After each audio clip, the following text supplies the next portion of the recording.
Back for another edition of Soda City Jams. We're here today with pop folk duo Eden, Brandon, and Keely. Welcome. Thank you. Glad to have you guys today. Thanks for having us. So, if you don't mind repeating what we talked about earlier, just tell me how you met and how you came together as a duo. Sure. So we met at church. We go to Elevation Church together, and basically we were folding drapes, and we're a portable campus, so we like to set up and tear down. And yeah, we just started talking about music, and then we instantly formed a connection. Yeah. It's pretty crazy. She had a progression that she had made, and she was like, "You want to come over and like help me work on this song?" And so basically, for me, I had never met someone that was so much in sync musically, and like it was like we were thinking like telepathically. The song just came together, and we were like, "What in the world? We need to become a duo." So. Wow, that's great. That's rare in this life to find someone that you instantly sync up with like that. So especially in music, that's really valuable. Absolutely. So when did you each individually get into playing guitar, singing? For me, I started singing in church. Okay. Well, my grandma, I was living with my mom, my brother, and then my grandparents. And so we all lived in a house in Philly, and my grandma had a piano in the dining room. And so I would go to her piano and just like start plucking out notes and like try to mimic them back. And that's how I like started running and like doing riffs and stuff. And then she eventually started taking me to church, and I started singing on the choir. And then later, like around 12, 13 is when I started like doing solos. Okay, that's really cool. So piano was that first connection. Yeah. Okay. Yeah. That's cool. So you play piano? A little bit. A little bit. Okay. A little bit. Okay. Yeah. Cool. How about you? I started when I was really young on the piano first. Okay. And then I picked up a guitar. Well, first my family is really musical. Okay. My dad's a crazy bass player. Like he's dumb. Dumb good. And so yeah, but I picked up a guitar, and then he kind of watched me take to that, and he basically just taught me everything. So. Wow, that's so cool. Yeah. And so you just have you both, I guess, have kind of a natural God-given singing voice. Just kind of. You tried it? Well, I think you said you sang in the choir, so that, that first kind of singing connection. Yeah, singing, my grandma sang as well. Okay. And I just learned, like, literally last year, my grandpa, he just turned 20. I mean, not 20. No, wow. He was born in the 20s. What is a multiverse? Different interview. He was born in the 20s, but he just turned 96. Oh, 96. Wow. Yeah, and I just learned that he can sing. Like, he grew up singing in quartets and stuff like that, and I had never known this entire time. But yeah, wow. So I love singing. I love doing vocal arrangements, harmonies, all that stuff. Cool. Yeah. That's awesome. And then so it seems like you get it honest. You've got family who just put you right into the music scene, and that's so cool. Yeah, it's super cool. Yeah. So pop folk is kind of how you describe your genre. I went to y'all's Instagram page, and I scrolled through some of the music, and you guys harmonize together just beautifully. Thank you. So what's the inspiration, I guess, for that pop folk style? I guess did you initially decide you were going to? Can I ask you a question? Like, how much do you love labeling your style? Like, yeah, how much that's do you love actually having to explain that's that? A better question. It's very hard to label it because we do borrow from different genres. So like, the song that we're releasing tonight is more of a folk, but then we wrote Till the End of Time, which is more like R&B, like poppy, summery kind of thing. Okay. I don't know. It's very hard to kind of pin it down. Yeah, we borrow from everything because then like Poison is very pop. Yeah. Yeah. Yeah. Okay. Yeah.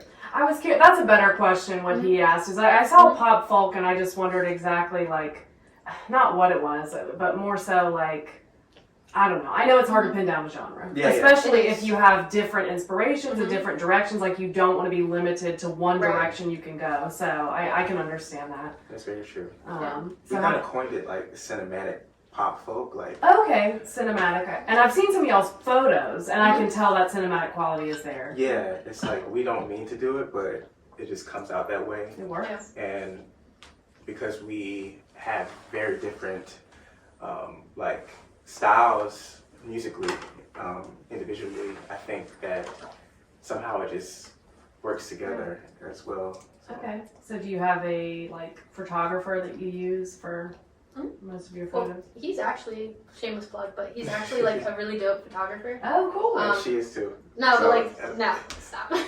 He's so good. But we used what was her name? She was really good. Shelby Spencer. Shelby Okay. Spencer, yeah. Yeah. Cool. She's based here, right? Mm-hmm. Yeah. She's based here. Okay. Yeah. Very cool. So how did you come up with the name? So I was in training, staff training for my job. I was bored, and we were trying to like just think of stuff, and I was doodling, and I don't know if you know Hosier. Is that how you say it? Hosier? I think Hosier is what I've heard, but The more pretentiously you say it, the better. There you go. Hosier. Yeah, but no, he has a song called "From Eden," and that was in my head. I know that And song. I was like doodling the lyrics, and then I was Eden, and I was like Eden, and then I was like and then we have similar backgrounds. Actually, like we have very similar a lot of things, Mhm. and so Eden, you know, we were both like raised in church and stuff like that, and we're not a Christian group, but you know, Eden, I don't know, it just fit. Yeah, I She like it. mentioned that name, Mm-hmm. and I had actually started writing a script like some years back that revolved around the Garden of Eden and Nephilim. Wow. So, You guys really are in sync, huh? yes. That's really weird. Yeah. Okay, Yeah. I like it. I like the way you spell it too. I like the apostrophe there. That's cool. Thanks. It's very unique. Thank you. Thank you. Okay. So, talk to me a little bit about how COVID directly impacted your career. Because you said you've been writing for like almost 5 years. Mhm. It kind of sucked because the world kind of stopped for a minute. So gigs stopped, and we weren't really able to see each other for a while. I think we'd still bounce some ideas like back and forth, but it was more of just like individually focusing on like writing and making sense of everything. But And I had actually moved, sorry. no, go ahead. I had actually moved to LA, Oh, wow. and Like right before COVID? right before COVID. Wow. Like February, Wow. the beginning of February. Mm-hmm. And so I was a little hesitant because I was like, I want to release this music and stuff like that and work on music, but I also felt that I needed to get out of Colombia for some reason.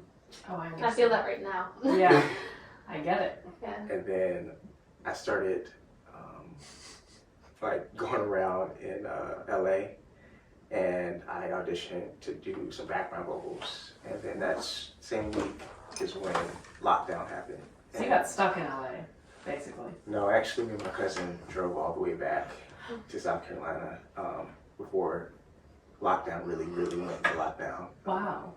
But it worked out because when I got back, I was able to start, like I had like a writer's block for the longest. And in lockdown, when I got back to Columbia, things just started like opening up like in my mind, and I started writing more on this app called Voicey and stuff like that. And we reconnected, we started making a game plan and everything, and yeah.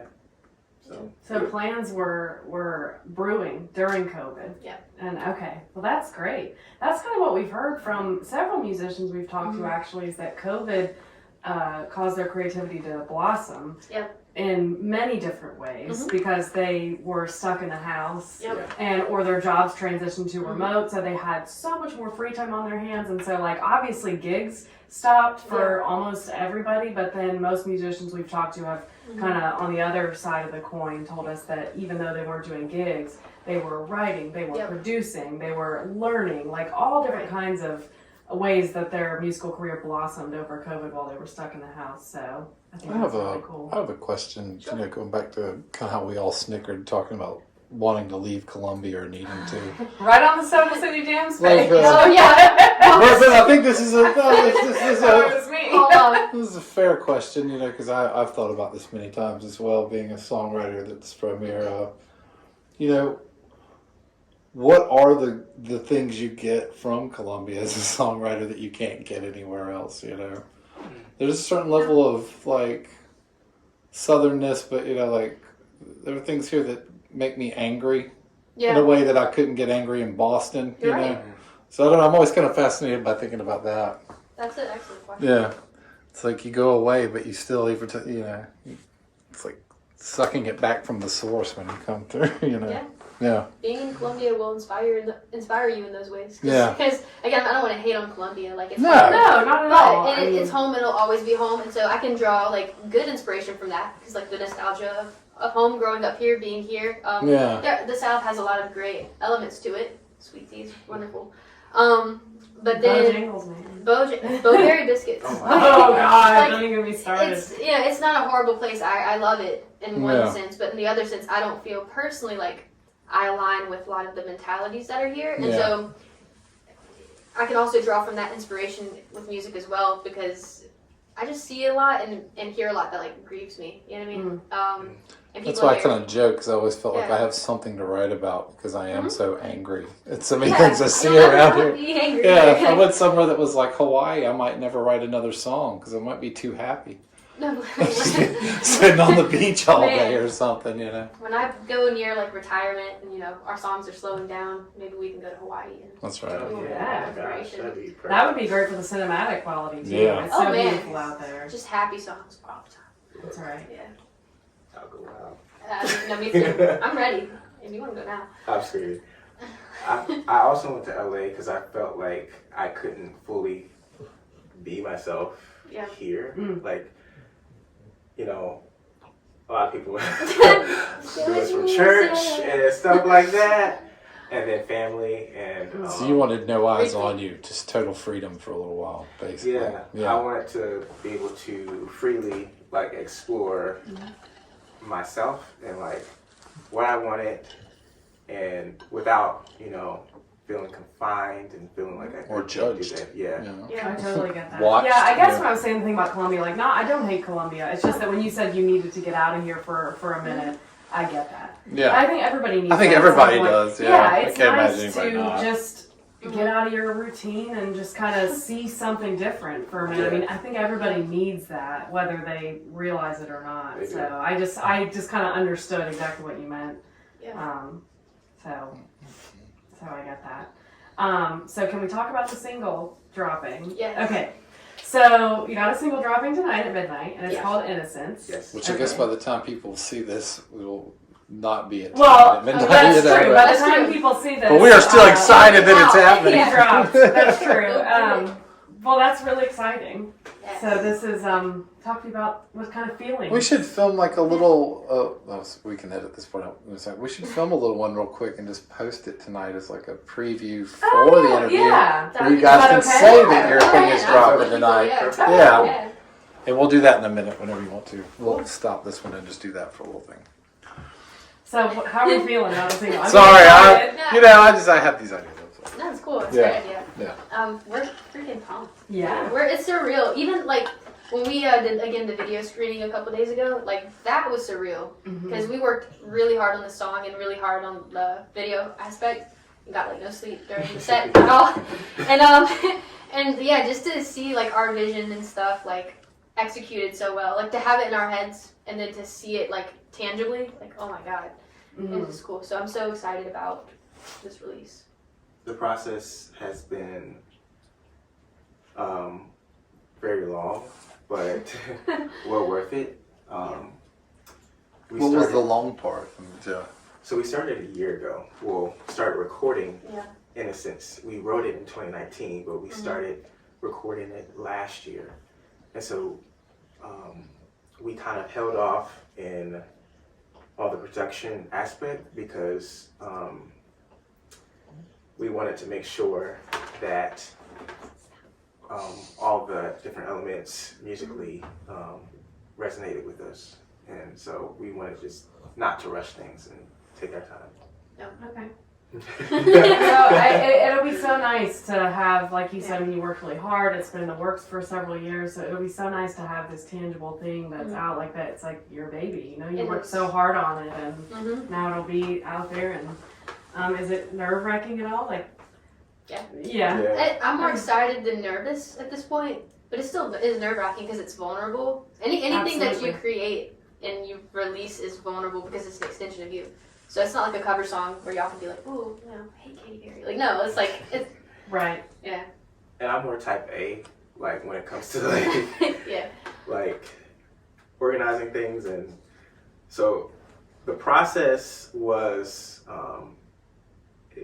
I tried to kind of step back and be in the moment to actually enjoy the moment instead of like stressing about every little aspect. But with my personality, I had to like kind of be on it so that Yeah. things would get done. And I'm the same way. yeah, I'm very like it's such a hard line to walk between mindfulness and you want to enjoy that moment and not let it pass you by, and you also want to be on top of things, and you've got that perfectionism, and you know, I'm the same way. I'm extremely organized, but it's like with school, like I'm finishing up my degree and like I love what I'm learning and I want to be in it and I want to like be able to retain it and absorb it, but I also have like due dates, you know, and I'm very organized about that kind of stuff, and I'm very like anal about that, so it's a fine line to try to find that balance. Yeah. So, what gigs do you have coming up? Oh, well, we have one in Florence.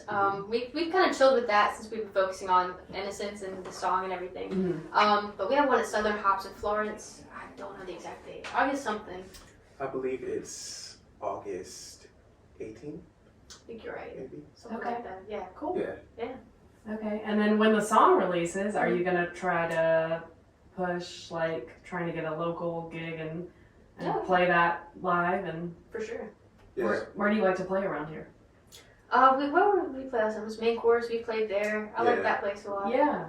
We've done the Drib. We've done The drip. the Drib. I like the We Drib. started there Fireplace. actually. That was our first First gig. ever gig. Oh, cool. Yeah. Yeah, that's a great little place. Have you ever played at Curiosity Coffee? No, I've never been, but I want to Over go. there in Cottontown. That's a great little place. They've got a great little stage there. Mhm. There's a lot of cool coffee shops around here. There really are. Yeah. I'll hit them all up. Yeah. Hit 'em all up. We want to do something in Asheville as well. Oh yeah. Yeah. You guys' aesthetic. When you say Yeah. Asheville, that instantly. Oh yeah. We love We Asheville. love Asheville. Oh yeah. Y'all would be perfect there. And Asheville's got a great music scene. They do. We've talked about it. We've kind of just played around with the idea if we ever did move, maybe that would be great Yeah. for local music, and That would they've be got a cool. great music scene. They do. Yeah, we would go there and like take writing trips there. Mm-hmm. Oh yeah. And Yeah, it's, Focus that's on where that. we wrote Ghost. Well, not all of it, but a lot of it. yeah, like the later half of it. Yeah. It's a whole adventure. Cool. So, what I guess just my last question is like, what, and this is kind of maybe a cliche question, but as far as your creative process, like I'm asking because you had said that you were type A and you're very organized. So, how do you guys kind of bounce off of each other in that creative process? Like, are you more like write down all the dates and make a plan, or like, what does that look like for y'all? Well. Oh, go ahead. No. Go ahead. I'm gonna let you. I think Keely, we kind of like divvied up the roles. Keely really took on like the gig stuff, and she actually would have to remind me of the gigs. And I took on more of the process of releasing Innocence, Okay. and so we divvied it up like that. Okay. I think it's cool because our personalities are opposite. Well, opposite in the sense of like again, he's very like organized and stuff, and I'm like not. But I think it balances really well, Mm-hmm. and so it's a Compliment each other. yeah. Okay. With communication, Yeah, because maybe like what 2020 or I think it was 2020. 2020. I got like a little Pissed off. impatient You were mad. Impatient. because no, Be real. Be real. It's alright. because we just weren't.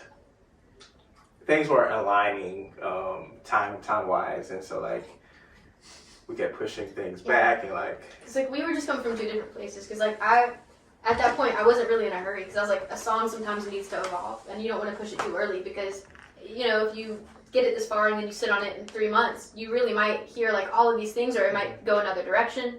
And Brandon was like, no. No, but I'm grateful that she did that because a lot of her songs have evolved, and then, you know, after that point, that's where my personality could come in And I'm grateful for that. Get You it know what I mean? And then we end up, sticking to it. Deadlines. Not just like going all over the place, Oh, I get that. Well, that's great that you compliment each other so well. I said that was my last question, but I do have one more. Sure. I have a question real quick. Okay. How much freedom do you give each other to overwrite each other's material? Oh, yeah, that's a good question. Like musically? Yeah. We're really good about that. We have a lot of freedom because neither one of us, this is why we work, because again, our personalities, it's like we don't overstep. We're very respectful and considerate, and we're usually on the same page musically. So if he comes to me with an idea, like I'm never gonna be like, we need to do this. You know what I mean? And vice versa. If we have ideas, we'll bounce them off and we'll try them before we be like, what if we did this a little different? You know what I mean? Mm-hmm. We haven't really run into because again, that's how we bonded in the first place. We hear, it's crazy. Like we hear the same things without explaining it to each other, and it's like so.